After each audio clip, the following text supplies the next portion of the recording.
So I'd like to welcome everyone for those of you who are joining or watching this for the first time. BCC Bites are those quick chats that we run every other week. They're open for everyone. We talk about a topic suggested by our members or email subscribers and have a quick Q&A about it. And today we're going to talk about the 7 levers of marketing planning. So how you can use assumptions to plan better, what are the key numbers you need to look at, and how you can impact them, really. So if you have any questions, please put them in the chat. We'll go through them at the end. But let's start. First, let's talk about why it matters, right? When we look at mid-size and large firms, for a long time, many marketing decisions, they were based on the "we do this every year" argument. Right? There's an industry event we attend every year, so we need to put aside time and money for that. Or we've been sponsoring a trade association magazine for years, so we need to subtract that from our available budget, for example. So you had all of these activities that were always done, and you would build your marketing plan around them, really. Over the last decade or so, we have seen a change, a shift, of course, in how this larger consultancies look at marketing planning and in special marketing budget.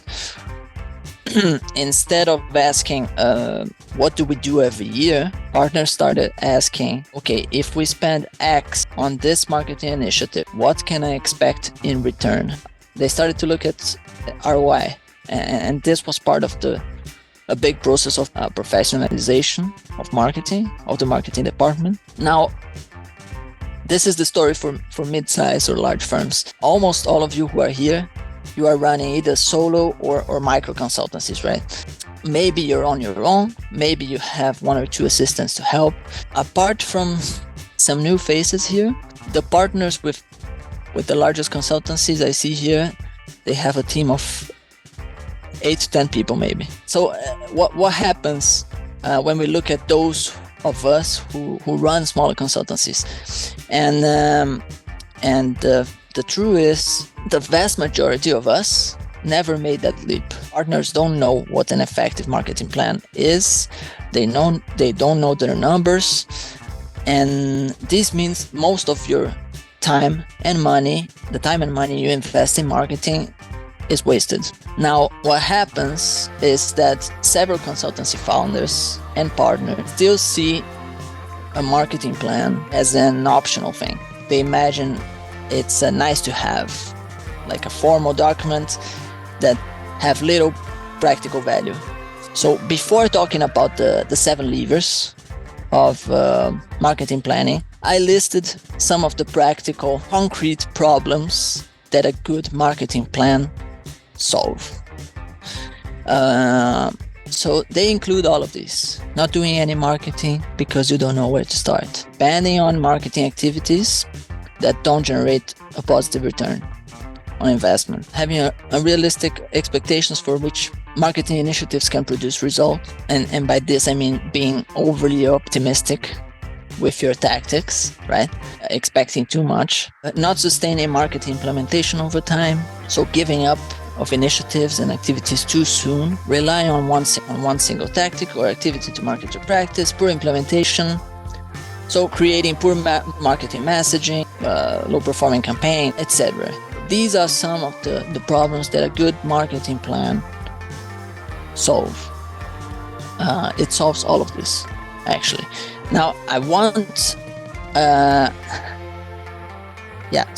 to take 2 minutes to talk about the real source of those planning problem. I was thinking about that a while ago. All of you, just like me, you are free to choose what you work on, right? You can do whatever you want, whenever you want, however you want to promote your business. It's your consulting practice. You don't have a boss looking over your shoulder, right? What I know for a fact, however, and I can bet with any of you on that, is that it's highly unlikely any of you here will leave this chat and spend the rest of the day drinking beers and watching YouTube videos. I think it's highly, highly unlikely. I would bet against that. Why? Because it's first, because it's a Thursday. I mean, if it was a weekend, that could happen indeed. But really what happens is we understand this universal law, the law of cause and effect. Everything, every single action in the universe produces a reaction, no matter what. So if you decide to get drunk on a Thursday at lunchtime, you might miss important calls or meetings, some urgent or important activities in your business. They will not get done by themselves. And you know all of this will cause you problems in the future, right? So if you made poor choices in the past, your consulting practice is probably facing a number of side effects, negative side effects now, like an empty pipeline, bad clients, low cash balance. And the opposite is also true. If you want your business to reach certain goals,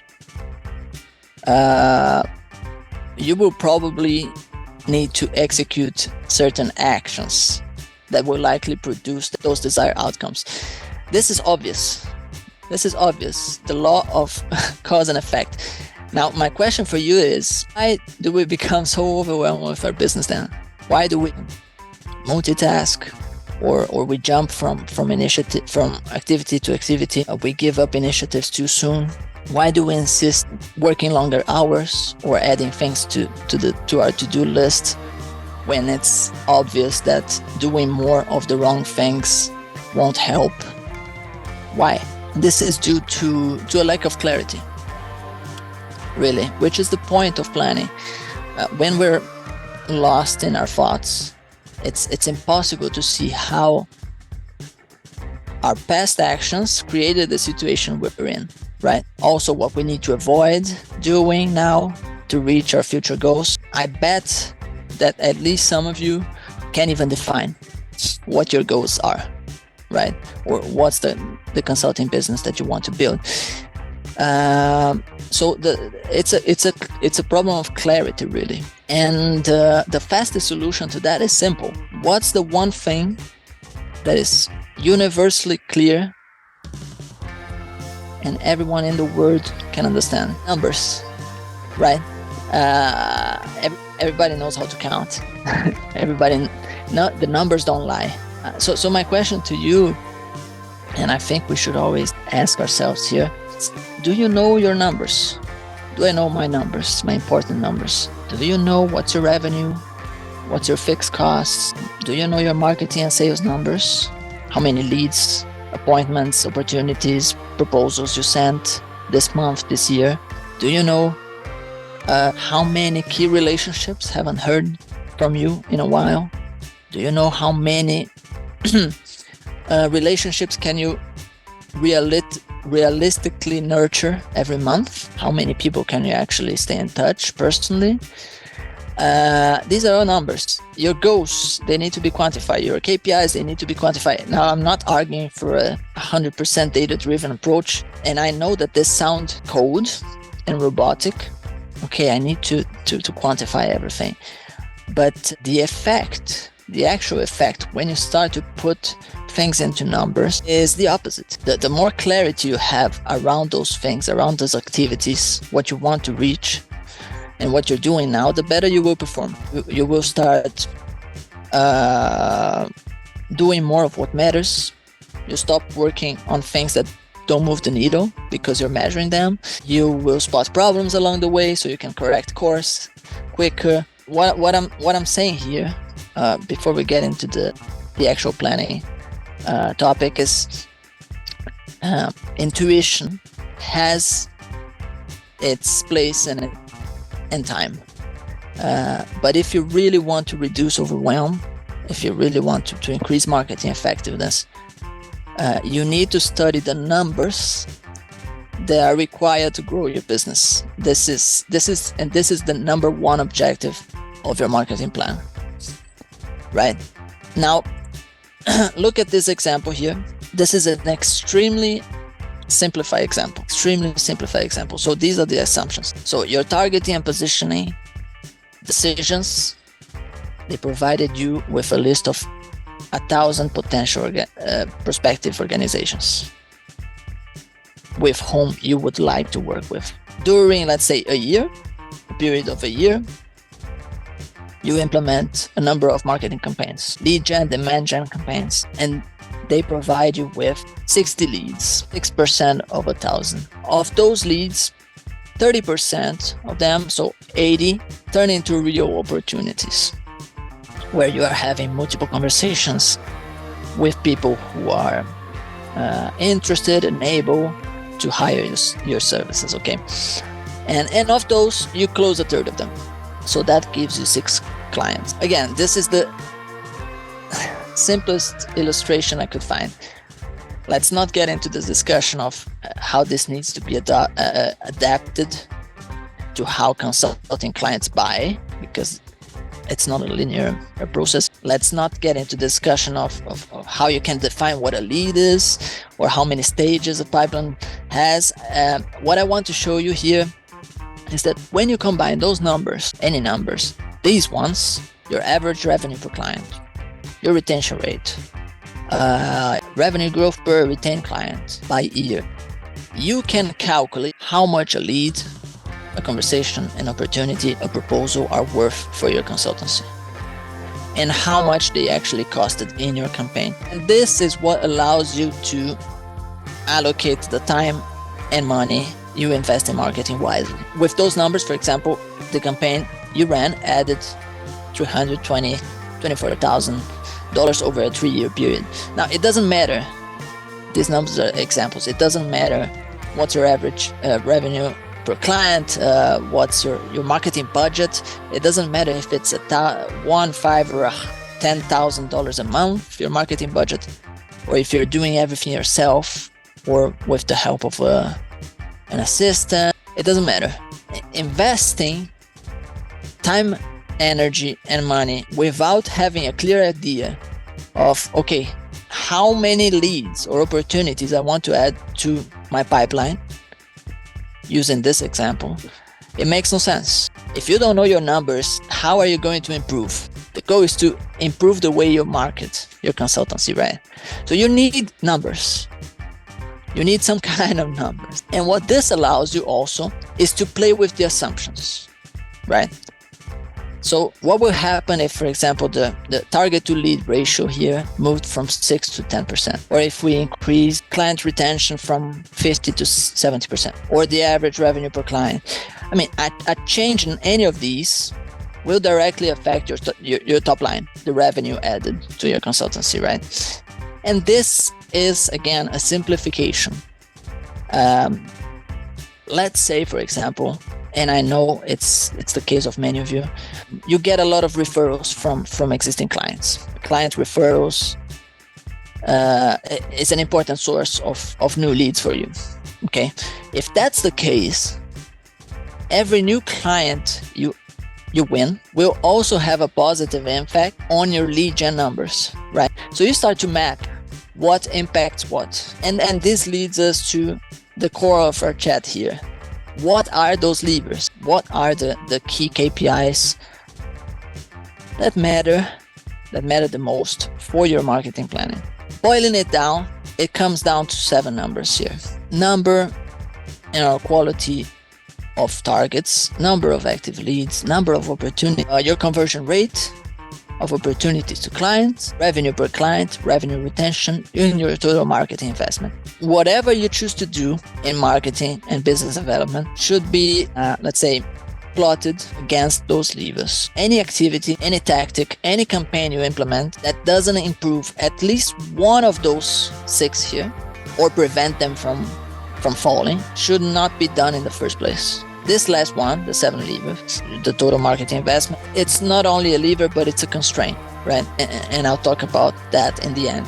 These are the most important numbers that you should look at when you're planning your marketing activities. Now, we don't have enough time. It's a quick chat.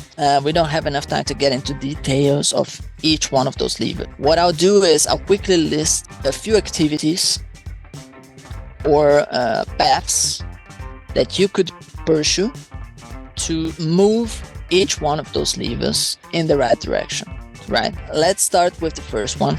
So number and quality of targets. And here, how do you improve that? You can start with narrowing and documenting your targeting strategy. So you need a specific and clear definition of what an ideal client for your consultancy is. Otherwise, everyone's your target, right? Clarify your go-to-market strategy. Now, focusing on existing offerings or existing services to new clients. Are you trying to launch new offerings to your existing clients, or are you packaging existing services that you have and kind of targeting for larger companies than you do now? What exactly are you trying to achieve here? This is what I mean by clarifying a go-to-market strategy. Identify and vet target companies, those people. Who are those companies? Let's list them. Let's prioritize them. Identify and vet decision makers, influencers, and refer sources one by one. Who are those people? This is what we call list building. And this is boring as hell, but it's incredibly important. Consultancies don't do that. If there's a selected number of companies, people and companies that would benefit the most, that would be better fit for your services, that you have a higher likelihood of winning, why would you pursue other companies? Why would you pursue anyone who you come across? There's no logic to justify that. These activities, they are boring. They are hugely important for any marketing strategy. The second lever, increasing the number of leads. And here, I'm being very pragmatic about it, okay? So to increase the number of leads, what do you need? Well, one way to do it is increase just the frequency of interactions you have with those target accounts. The more you communicate with them, the more you share with them, the more opportunities you have to engage, to chat, to share insights, to share content, to invite them to events. And here touches, some of you might understand marketing touches as just in a cold outreach context. I'm sending messages. The higher the number of messages I send, the higher the likelihood they will respond. Yes, this is one way to look at it, but the number of interactions, the number of touches here, it could be the number of times people interact with your content, the number of times people hear about you from others, right? So just the consistency of it, being in front of those targets more and more will naturally lead to an increased number of leads, right? This is the quantity side of it. There's also the quality side of it. You can also increase the effectiveness of your touches to targets. And this will probably be a combination of those activities there. So improve brand messaging, value proposition, lead gen tactic, increase referrals, create and sustain strategic alliance partnerships, increase the use of marketing-based offers. And here these are things such as online webinars like this one, scorecards, gated content as a whole. Not only getting in front of those people more and more, but also doing it better. Another way to increase the number of leads is to involve your team, if you have one. You can encourage participation through cultures, a culture that invites people to contribute to business development, compensation, by linking compensation to specific lead gen targets, and also increase accountability. So just making sure that everyone knows what each one has to do. We have the data is transparent, it's visible. Everyone can see how much people in the team are contributing to your business development efforts. These are some, and I would say that the main ways you can increase the number of leads. Now, opportunities. Increasing the number of opportunities. And the first step here, and again, I'm not getting into this endless discussion. Maybe if you want to hear about it, drop me a line, a topic for another chat. The first step here is to create a universal definition of what an opportunity or qualified lead is. What exactly is an opportunity? And here you can keep it simple and you can borrow from any existing methodology. There are many methodologies like BANT or MEDIC, where you look at budget, you look at authority, you look at timing. There's a very specific definition that I recommend to most boutique consultancies of what I call a qualified opportunity. You decide to go with, it needs to be clear. You can't change the definitions just to bump your numbers. The idea is to identify if you're attracting or generating the right leads in the first place, right? Which is linked to the second point here. So narrow your targeting to generate more qualified versus unqualified leads. Strengthen your value proposition, improve the demand gen skills to create interest and urgency among leads. This is crucial for most consultancies out there, for most of you who are watching, because you're providing an optimizing service.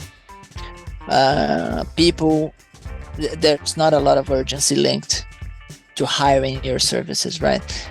People may come across you. They first need to understand what you do and how it impacts their business and whether they really need it.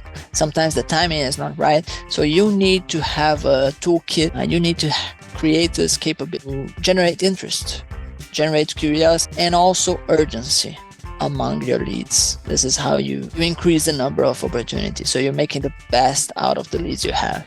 You can also increase client preference through lead nurturing and relationship building initiative. Sales cycles are long, accept it, don't fight against it. How are you nurturing those leads?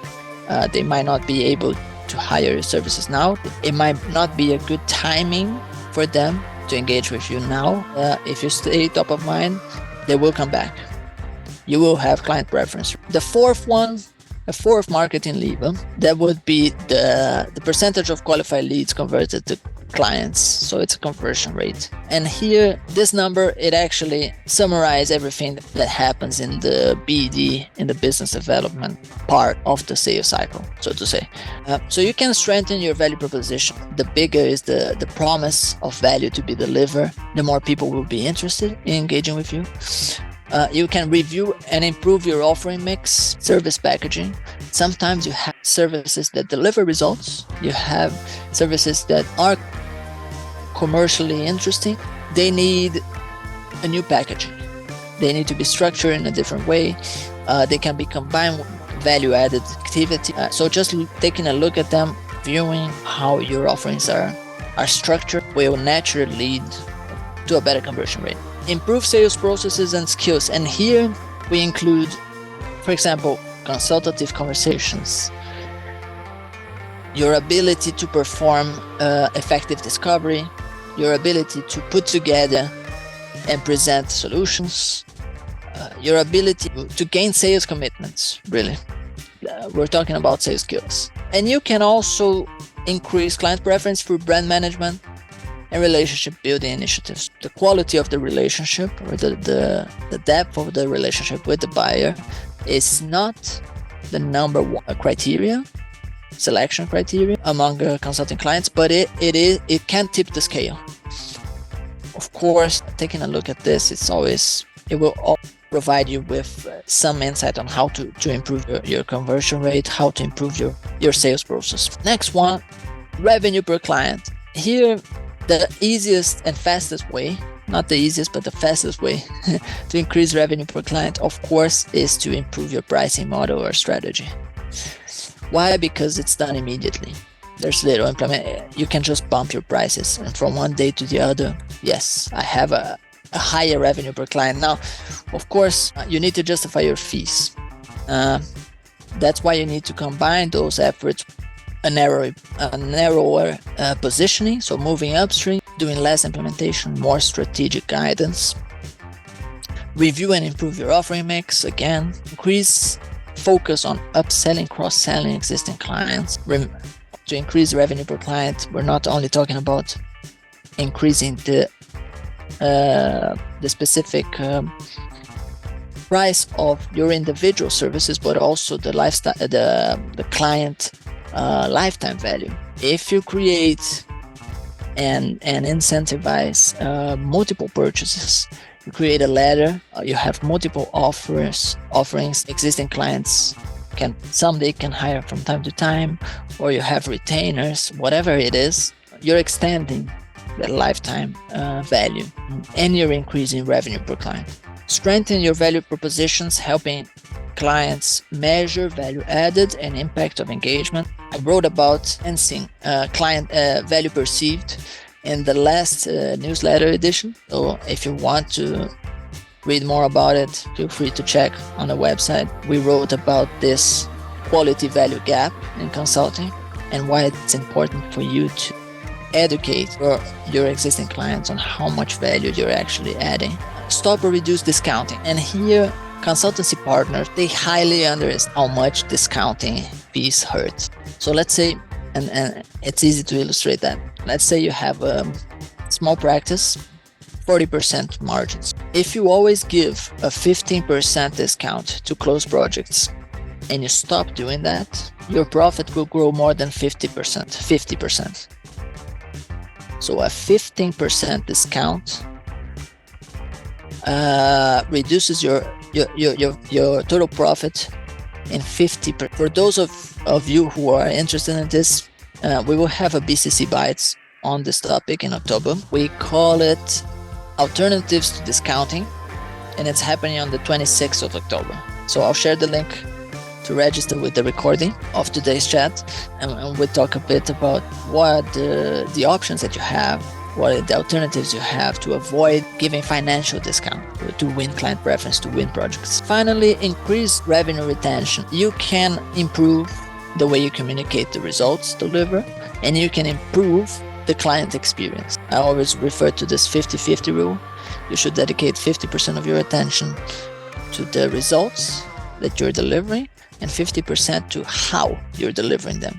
So the client experience, especially if you're offering some kind of commoditized services or standardized services. Client experience is the differentiator, and it's going to tip the balance on the decision of whether they will continue to engage with you or not, right? And here, client experience, this includes, but it's not restricted to client service, right? So we're talking about all interactions and experiences that a client has with you and your consultancy, from the initial contact to the post-project conversations. So it includes all of the impressions that the client has before, during, and after you deliver your services. So not only delivery. I wrote about this a few weeks ago also on the Adding Value newsletter. I'll share the link with you as well. But let's come back. Consistently performing strategic client planning for key accounts. A month ago, we ran a group workshop on effective client planning. If you want to learn more, just drop me a line and I can add you to the waiting list for the next one. But relationship building initiatives are included here. I could add them separately, but they're a big part of account planning. So account planning is really, we're creating a plan of action for each account, for each client, for your most important ones or promising ones, on how to sell more and larger engagements. This is the goal of the account planning exercise. I highly recommend you do that once a year for your most important clients. Finally, develop and leverage specialized IP. This could be an exclusive research on your target market, a methodology or a process that can be licensed. They act as a moat, as a defense against other consultancies, especially in competitive market. Now, let me talk a bit about the final lever here, and then maybe we have time for one question. The total marketing investment. And here I have two important observations on marketing investment, because all of the other levers, you want to increase them, you want to improve them. The first one is, you could imagine that the bigger your marketing budget, the better your results are. Research shows that's simply not the case for professional service firms. Spending more does not guarantee a better ROI, return on investment. So this is the first observation. The second point is, some of you might be expecting me to talk about how to do the same with less. I do not like this framing, really. The reason is the vast majority of you, of micro consultancies, underinvest in marketing, not overinvest. Almost all of you are underinvesting in marketing. So it's counterproductive for me to talk about ways to reduce your already low marketing budget. Right. So here, when we talk about this last lever, the total investment, total marketing investment, let's talk not just about increasing or decreasing it, but optimizing it to get better results out of the resources that you have available. Okay, that's the frame that I think it's helpful to use. And these are some of the ways you can do that. So document and leverage client purchase paths in your marketing planning. So client purchase paths or the client journey. You do that to identify what exactly to invest in, or how to make the best of with what you have in terms of your resources. What are the parts of the journey that need to be improved more urgently. Review your marketing mix, shifting more resources to digital marketing. And here we're talking about content marketing, SEO, email marketing, online ads, social media. All of these, they are scalable. And with a small budget, very small budget, you can run campaigns, if you do them right, really rivals campaigns of many mid-size or even large consulting firms. I saw a team of 3, a small consultant. They were running campaigns that actually rival marketing campaigns from firms maybe 50 times bigger. So when in doubt, go digital first. This event, I'm recording it. I'll be sharing it with you. I might share that with other people, with other prospects in the future. Outsource, delegate, and or automate marketing implementation. A lot of marketers calculate ROI using only financial expenses. But what about your time? All of you who run micro consultancies, we need to protect our time. If you're doing all of this yourself, I guarantee you're not making much per hour. A tip, something that's very helpful, is to just establish an aspirational hourly rate for you. Even if you don't charge clients by the hour, which you should avoid anyway, doing this will help you to kind of identify what are the activities that you can or you can't do, or no, this I should offload to someone else. You need to protect your time. Doing marketing by yourself, there are many processes, many activities involved. It's unfeasible. Okay, I think we'll only have time for one question because we're over time already. But I think it's a nice transition to our Q&A, because I see Chris here has a question that fits well. So he asks, how should we look at cost acquisition in our marketing plan? And I love this question. I was actually hoping someone would ask something similar. I wrote a blog post about it maybe 2 years ago, and it was one of the best performing posts in terms of Google clicks, SEO for a long time. So consultants really want to benchmark and know exactly how much their cost of client acquisition should be. So here's what I think. You can track CAC, your client acquisition costs, but you should never obsess on them.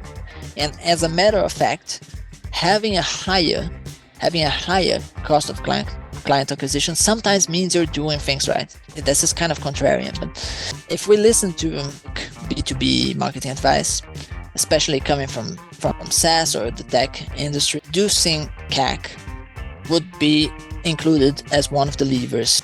I can stop the screen sharing here. It would be included as one of the levers that we listed here. The less we spend bringing in each client, the better our margins, the more we profit, right? The problem with this is we're in consulting. You're playing a different game with different assumptions. It's a trust-intensive business. You don't have an infinite supply of leads. For many of you, your target market, it might consist of a couple of hundred companies, and that's it. Marketing to existing clients is in many ways much more crucial, much more important than acquire new ones. So it's a different game. And if I remember well, I gave this example in the blog post. Let's say you're doing some marketing experiments, and you discover there are two ways you can find clients. There are two avenues you can use to find clients. The first one is running LinkedIn ads, offering free audits. Let's say you're promoting the free audits in your ads, and the audits are a trigger to start conversations, and some of those conversations turn into opportunities. Right. You do that, and you find out that this tactic, it has a CAC, it has a cost of acquisition, cost of client acquisition of $1,000. Another tactic, the second tactic you test, creating private events or kind of small roundtable or in-person meetups for selective executives, really small and exclusive. This tactic also can bring you clients, but it has a cost of client acquisition of $5,000. So what do you pick? Many consultants would pick the first option, LinkedIn ads. You don't think twice. It's 5 times cheaper. And you're right to do so. Here's my idea. Start with the cheaper client. Start with the LinkedIn ads. You know they work. You know you have measured them. But over time, build up your economics. Do the long-term initiatives, corrections that you need, such as improving brand messaging, positioning, etc. Build up your economics so you can afford the $5,000 prospects. That's my logic. So you start with the cheaper clients and you build up the economics so you can afford to acquire the 5,000 prospects. Why? The reason why it's simple, because it makes it difficult for people to afford to be in all the places you are. Anyone can run ads. Once other consultants realize, okay, that's a good marketing avenue, they will start to run ads. So you have a lot of people who are showing up where you are. It's difficult. It starts getting difficult to get people's attention. The prices go up as well. But most importantly, those people who are running those tactics, they are happy to undercut you on price. They are happy to undercut you on price because I'm spending $1,000 to acquire a client. How much do I need to charge to break even? That's how much I'm charging to get my practice off the ground. There's a reason why running private events costs 5 times more. Apart from the level of trust you build with a more personal, exclusive initiative, it's very difficult to attract these executives, the people who go to these small roundtables. It's very difficult to attract those with ads and online scorecard. Increasing your cost of acquisition is actually the price you pay to end up with the best clients. That's my point. Increasing CAC is the price you pay to acquire the clients who will stay longer and spend more with you. That's why the last lever here is total marketing investment. It's not CAC. It's not cost of acquisition. Of course, your marketing initiatives, they shouldn't lose money. They need to contribute to revenue, to top line. But if you obsess on hitting numbers, that doesn't mean you're hitting numbers that mean nothing. It also doesn't help. Context matters. So it's better to look at your own situation. What are you doing now, Chris, to market your consultancy? What are your numbers? How much those activities, those leads, those new clients are costing you now? And let's focus on improving that over time. I think that's the best way to look at it. As I said, sometimes having a higher CAC or cost of acquisition means you're doing things right. You're going after the right people. You're going after the right organizations. You just need to build up